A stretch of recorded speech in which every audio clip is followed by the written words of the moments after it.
Hello everyone, and welcome to this online ethical hacking course. Now, before we begin, I would like to talk about a few things that you might be interested in, such as legal side of using the things that you will learn in this course, and also you are probably wondering what could possibly make this course different from any other course you attended online or any other course you watched on YouTube, Udemy, or basically anywhere else. So let me first answer the second question. Well, there is a difference between this course and other courses that you probably watched. First of all, I decided to split this course in the three sections, the beginner section, the intermediate section, and the advanced section.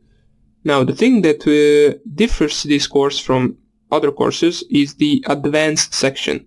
Basically, what we will be doing in the advanced section is making our own tools. We will be coding our own advanced tools. And not the basic kind of tools. Most likely we will be coding our own Metasploit framework, for example. Now, for those of you who know that is, it basically means we will be coding our own command and control center that can receive many connections from other PCs, not just one. We'll be coding in the advanced reverse shell, backdoor, keyloggers, and many other tools used by ethical hackers. Now, if you don't know what these tools do yet, we will be covering all of those in the beginner and in the intermediate section, but we will be covering the tools from other people, and in the advanced section, we will be making the same tools just by ourselves. Now, the programming languages that we will be using will be Python and C, because I find those programming languages mostly used by ethical hackers. C is a low-level language. Basically, it is harder than Python, and things that you can do in Python in like 3 lines takes you about 20 lines in C. But we will be covering both of those programming languages. Python so you can make things faster, and C so you can understand things better. We will also be covering in the advanced section a little bit of assembly language, which we will be using for our exploit development part.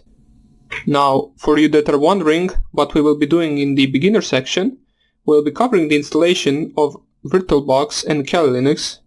VirtualBox is basically a program that allows us to make our own virtual machine.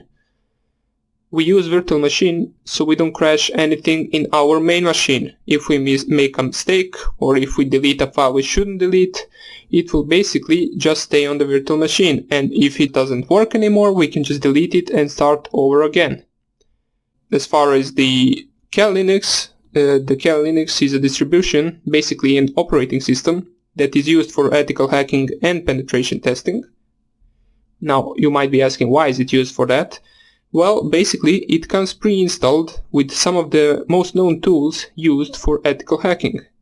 So, it comes with a bunch of programs that we will use and cover in the next tutorials. In the intermediate section, however, we will be covering those tools that are pre-built into Kali Linux, and also we will be covering some of the tools that are not built into the Kali Linux.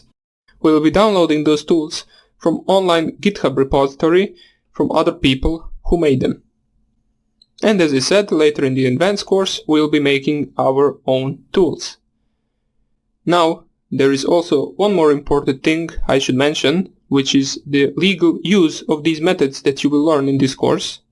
You should not be using these methods on any device or website you do not own, or on any device or website you do not have permission to use.